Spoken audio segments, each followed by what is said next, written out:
Students, कल हमने समसामयिक भारत में गुट निरपेक्षता के बारे में पढ़ा, जिसे हम लोग असंलग्नता भी बोलते हैं। इसमें हमने पढ़ा कि किस प्रकार असंलग्नता की विचारधारा का जन्म हुआ, उदय हुआ, उसको जन्म देने वाले कारण कौन कौन से थे, उसकी क्या परिभाषा है, इस सब के बारे में हमने पढ़ा। आज हम पढ़ेंगे कि विश्व स्तर पर आखिर इस तरह की कौन सी विचारधारा थी जिसने गुट निरपेक्षता को प्रोत्साहित किया, जिसके कारण विश्व के कई देशों ने गुट निरपेक्षता की विचारधारा को अपनाया। सबसे पहला अगर हम इसमें देखें तो वो है स्वतंत्र विदेश नीति का संचालन।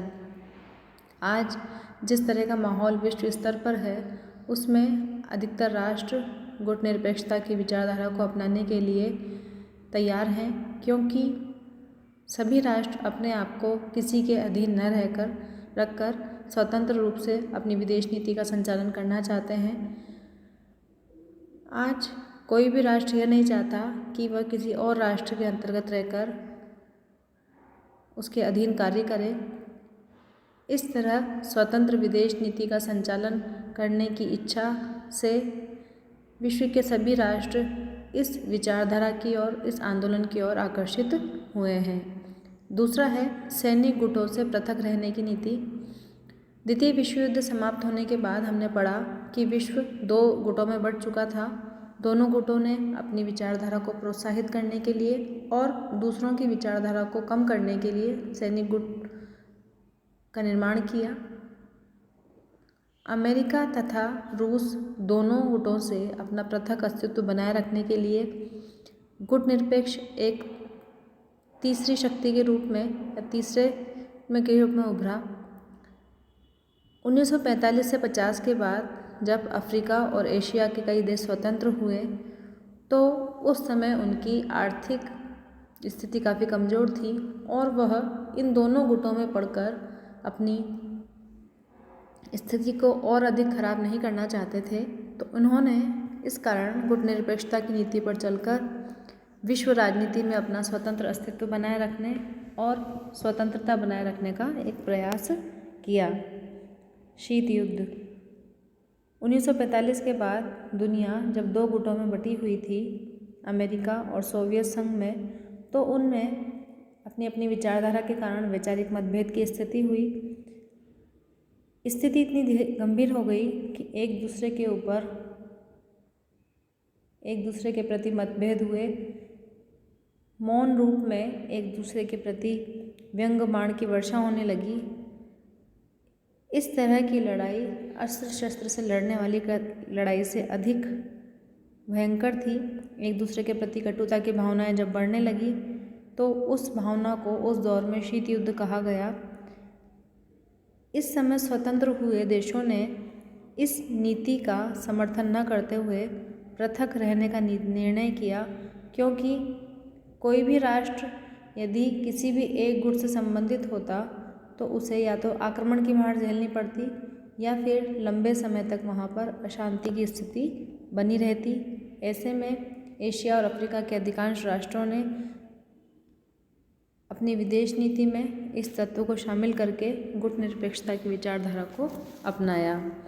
आर्थिक कारक 1950 के दौर में जब जिन अधिकांश देशों ने गुट निरपेक्षता की विचारधारा को अपनाया, वो अधिकांशतः गरीब देश थे। वो ऐसे देश थे जो कुछ ही समय पूर्व स्वतंत्र हुए थे। इन देशों के पास आर्थिक संसाधनों की कमी थी और पूंजी प्राप्त करने का कोई अन्य रास्ता नहीं था। ऐसे में उनको ये डर था कि यदि वो किसी एक गुट में शामिल हो जाएं, जहां से उनको धन प्राप्त हो, तो दूसरे राष्ट्र की तरफ से उन पर हमला होने या वहां से अशांति उत्पन्न होने का डर था। अतः उन्होंने स्वतंत्र अस्तित्व बनाए रखने को ही अपने आर्थिक हितों के अनुकूल माना और इसी के तहत उन्होंने गुट निरपेक्षता की विचारधारा को अपनाया। अगला जो पॉइंट है वो है मनोवैज्ञानिक विवशता। नए राष्ट्रों के लिए गुट निरपेक्षता की जो नीति अपनाने के कारण उनका कारण भावनात्मक और मनोवैज्ञानिक विवशता थी। उन्होंने ये महसूस किया उस दौर में कि विश्व की जो स्थिति है उसमें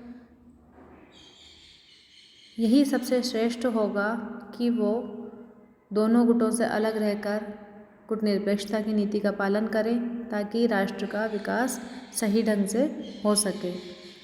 अब हम लोग पढ़ेंगे कि विश्व के संदर्भ में गुटनिरपेक्षता की क्या उपलब्धियां रहीं, द्वितीय विश्व युद्ध के बाद उत्पन्न होने वाली इस विचारधारा ने कितनी प्रगति करी। गुटनिरपेक्ष आंदोलन का प्रथम शिखर सम्मेलन 1961 में यूगोस्लाविया की राजधानी बेलग्रेड में हुआ, जिसमें 25 राष्ट्रों ने भाग लिया। इसके बाद 1998 में जब डरबन में 12वां शिखर सम्मेलन हुआ तो 115 देशों ने भाग लिया। इस प्रकार हम क्या देख रहे हैं यहाँ पे कि जो सदस्यों की संख्या है वो लगातार बढ़ रही है। अब इस आंदोलन ने अंतर्राष्ट्रीय आंदोलन का रूप ले लिया है और कार्यक्षेत्र में बढ़ोतरी हुई है। इन वर्षों में इसने कुछ उपलब्धियां हासिल की हैं जो हमें दिखाई देती हैं। पहला है जिसमें निशस्त्रीकरण। इस विचारधारा के माध्यम से, आंदोलन के माध्यम से निशस्त्रीकरण का सभी देशों को संदेश दिया गया है कि विश्व शांति को बनाए रखने के लिए ज़रूरी है कि सभी देश शस्त्रीकरण की दौड़ से बाहर हों और निशस्त्रीकरण की विचारधारा को अपनाएं। गुटनिरपेक्षता की नीति को अपनाने वाले भारत को इस विचारधारा से इतना संतोष हुआ है कि उसने अप्रैल 1924 में न्यूक्लियर शस्त्रों के परीक्षण पर प्रतिबंध लगाने का जो प्रस्ताव रखा था, 1963 के बाद भी वह उस संधि पर कायम रहा। भारत की ओर से एशिया और अफ्रीका के सभी देशों को संदेश दिया गया कि निशस्त्रीकरण की विचारधारा को प्रोत्साहन दिया जाए ताकि शांति स्थापना हो सके। गुटनिरपेक्षता को दोनों गुटों के द्वारा मान्यता। गुटनिरपेक्षता की विचारधारा जिस समय उदित हुई उस समय उसको काफ़ी कठिन परिस्थितियों का सामना करना पड़ा। इस विचारधारा का विकसित होना आसान नहीं था क्योंकि विश्व पहले से ही 2 गुटों में बटा हुआ था और उस समय राष्ट्रों के बीच वैचारिक मतभेद भी थे। ऐसी स्थिति में अंतर्राष्ट्रीय स्तर पर इसको मान्यता दिलाना काफ़ी एक बहुत बड़ी समस्या थी। दोनों गुटों का गुटनिरपेक्षता पर विश्वास कम था, परंतु यह स्थिति सही है कि कुछ गुटनिरपेक्ष राष्ट्र कहीं ना कहीं किसी न किसी प्रकार से अप्रत्यक्ष रूप से किसी न किसी गुट में शामिल हैं। धीरे धीरे इन गुटों के दृष्टिकोण में परिवर्तन आया और यहीं से गुटनिरपेक्षता की जो विचारधारा थी उसको मान्यता मिलना शुरू हो गया। सोवियत संघ के द्वारा और अमेरिका के द्वारा यह विचार प्रकट किया गया कि विश्व की समस्याओं के संदर्भ में यह विचारधारा उचित है। लंबे समय तक शीत युद्ध की स्थिति बनाए रखना देश के हित के लिए सही नहीं है। ऐसी स्थिति में गुटनिरपेक्ष आंदोलन के द्वारा जो प्रयास किए गए उनको दोनों गुटों के द्वारा समर्थन किया गया और भविष्य में इस विचारधारा को मान्यता प्रदान करने के लिए हम अपना समर्थन प्राप्त देने की बात भी कही। तीसरा पॉइंट है संयुक्त राष्ट्र संघ के स्वरूप को रूपांतरित करना। गुटनिरपेक्ष राष्ट्रों ने विश्व स्तर पर शांति सुरक्षा बनाए रखने के लिए संयुक्त राष्ट्र संघ को अपने स्वरूप में परिवर्तन करने में हमेशा सहायता दी।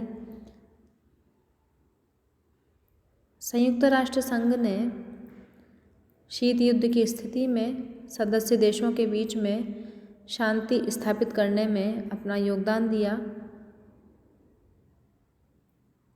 इस संगठन के माध्यम से संयुक्त राष्ट्र संघ की महासभा को महत्व दिया गया जिसमें सभी सदस्यों का बराबर प्रतिनिधित्व होता है।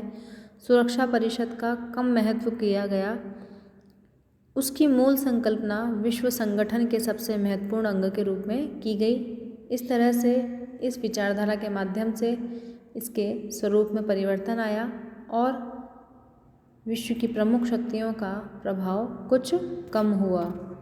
उन्मुक्त वातावरण का निर्माण। असंलग्नता की विचारधारा के माध्यम से नव स्वतंत्र राष्ट्रों को महान शक्तिशाली शक्तियों के चंगुल से बचाने के लिए और अपना स्वतंत्र अस्तित्व बनाए रखने के लिए काफ़ी महत्वपूर्ण भूमिका निभाई है। गुटबंदी की विश्व राजनीति ने जिस तरह का माहौल विश्व स्तर पर बनाया, उसमें गुटनिरपेक्षता की जो धारणा थी एक नई विचारधारा लेकर आई। इस विचारधारा में स्वतंत्र रूप से सोचने, स्वतंत्र विदेश नीति को अपनाने, एक दूसरे के प्रति सहायता वाले कदम उठाने, एक दूसरे का सहयोग करने, सुरक्षा की चिंता करने सहित सभी भावनाएं थी, जिससे समाज की विकृतियां दूर करने का मौका मिला और विश्व समाज एक खुला समाज बन गया। शीत युद्ध को शस्त्र युद्ध में बदलने से रोकना। गुट निरपेक्ष देशों ने यह प्रयास किया कि दोनों गुटों के मध्य आपसी तालमेल स्थापित हों। इन दोनों के मध्य मतभेद के जो मसले हैं उनको हल करके इन मतभेदों को कम किया जाए। द्वितीय विश्व युद्ध के बाद जो शीत युद्ध की स्थिति बनी और इस तरह से लग रहा था कि जैसे तृतीय विश्व युद्ध भी हो सकता है, लेकिन इस विचारधारा के प्रयासों से दोनों देशों के मध्य मतभेद कम करने में सहयोग मिला और शीत युद्ध को शस्त्र युद्ध में बदलने से बच्चों रोक दिया गया। अगला पॉइंट है विकासशील राष्ट्रों के बीच आर्थिक सहयोग की बुनियाद। विकासशील राष्ट्रों के मध्य परस्पर आर्थिक सहयोग की बुनियाद रखने में गुटनिरपेक्ष राष्ट्रों को सहयोग से सफलता मिली। 1976 के कोलंबो शिखर सम्मेलन में आर्थिक घोषणा पत्र स्वीकार किया गया, जिसका मुख्य आधार यह था कि गुटनिरपेक्ष राष्ट्रों के बीच अधिकाधिक आर्थिक सहयोग हो, जिससे इस सम्मेलन में तकनीक, व्यापार, मुद्रा प्रणाली आदि में आमूलचूल परिवर्तन को महत्व दिया गया। इसके अलावा विश्व राजनीति में संघर्षों को टालना, राष्ट्रीय प्रकृति के अनुरूप विकास के प्रतिमान स्थापित करना, विश्व के विभिन्न देशों के मध्य विश्व शांति, आर्थिक सहयोग, निशस्त्रीकरण की विचारधारा को बढ़ावा आदि गुटनिरपेक्ष आंदोलन की और असंलग्नता की नीति की प्रमुख उपलब्धियां रही हैं। वर्तमान समय में देखें तो भारत ने एक गुटनिरपेक्ष राष्ट्र के रूप में समय समय पर जब भी किसी देश के सामने विपत्ति का दौर आया है, कोई भी प्राकृतिक आपदा की स्थिति आई है, तो हमेशा सहयोगात्मक रुख अपना के उसको पूर्ण रूप से मदद का आश्वासन दिया है और अपने स्तर पर जितनी भी कार्रवाई वो कर सकता है वो भारत के द्वारा वो पूरे प्रयास किए गए हैं, जो हमें गुटनिरपेक्ष आंदोलन की, गुटनिरपेक्ष विचारधारा की उपलब्धि को स्पष्ट रूप से बताता है। अब इसमें देखेंगे हम कि यदि किसी देश को गुटनिरपेक्ष का सदस्य बनना है तो उसके लिए क्या सदस्यता की शर्तें हैं। जून 1961 में काहिरा में जब गुटनिरपेक्षता की बैठक हुई तो उसमें सदस्यता के संदर्भ में 5 मानदंड निर्धारित किए गए, लेकिन बाद में इसमें काफ़ी संशोधन हुआ। इसके बाद भी यदि हम स्थिति देखें तो इस गुट की सदस्यता वही देश ग्रहण कर सकते हैं जो अमेरिका और सोवियत रूस किसी भी गुट में शामिल न हो। इसके अलावा किसी भी सैनिक गुट के सदस्य न हो, अस्त्र शस्त्रों की दौड़ में न हो और कोई भी देश किसी भी देश के विरुद्ध किसी भी तरह से षड्यंत्र न कर रहा हो, वो राष्ट्र इस विचारधारा का, इस आंदोलन का सदस्य बन सकता है। अब हम देखेंगे कि गुटनिरपेक्षता के समक्ष वर्तमान समय में क्या चुनौतियां हैं, क्या स्थिति है।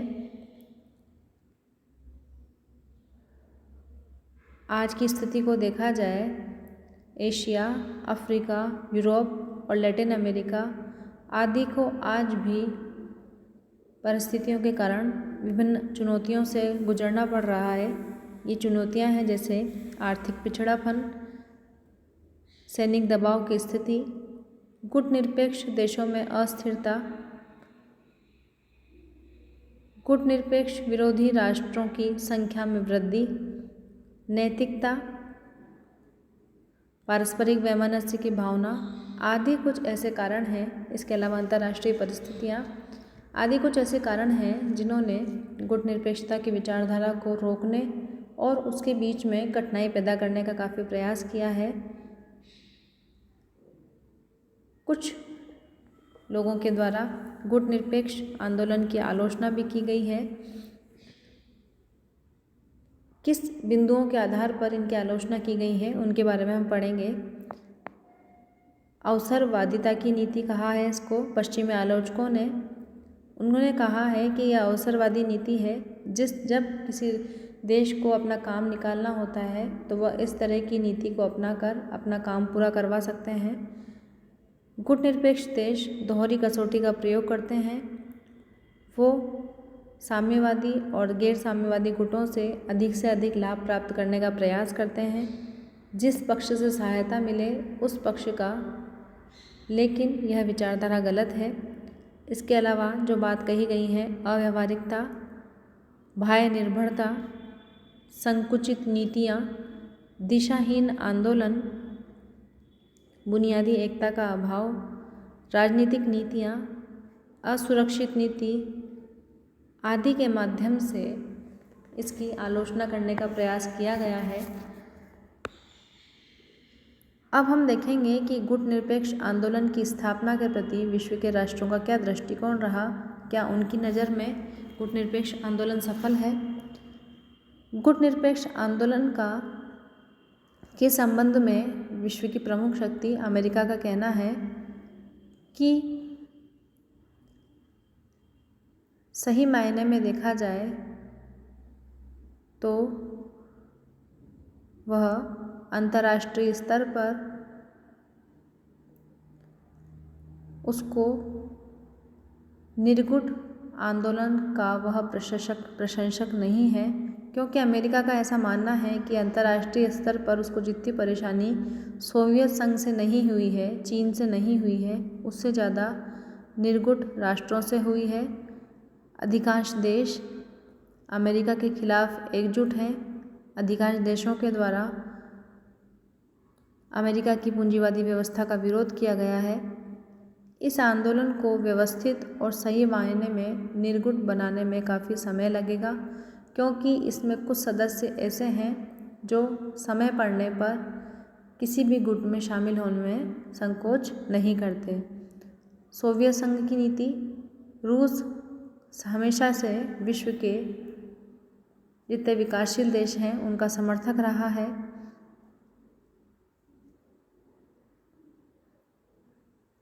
रूस ने कहीं न कहीं इस आंदोलन के प्रति अपनी सहानुभूति प्रकट की है। तो इस तरह से देखा जाए वर्तमान संदर्भ में तो